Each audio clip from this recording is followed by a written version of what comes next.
lesson 2 is all about organising your evidence. So I want you to try and get a big piece of paper, ideally an A3 sized piece of paper, and just draw a line all the way down the middle.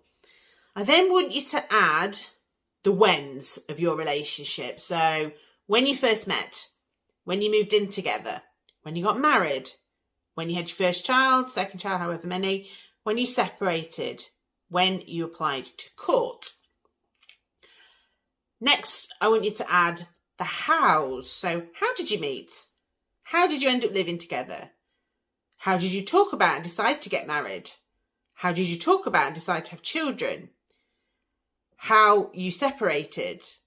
How you ended up applying for court?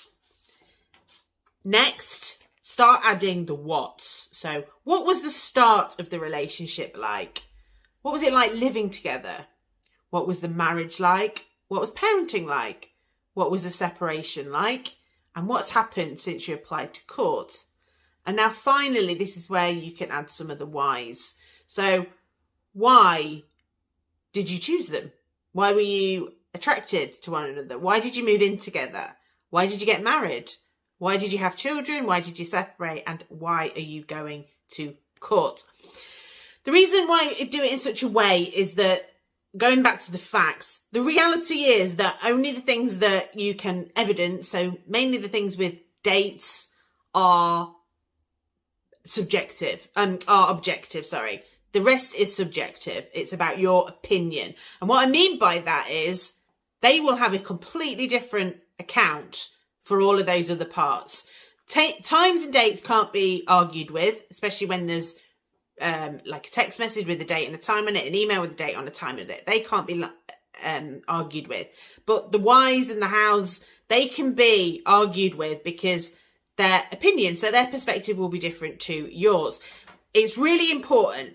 I don't want you to think too much about their perspective. I just want you to be aware that that is how the complexity creeps into cases like this.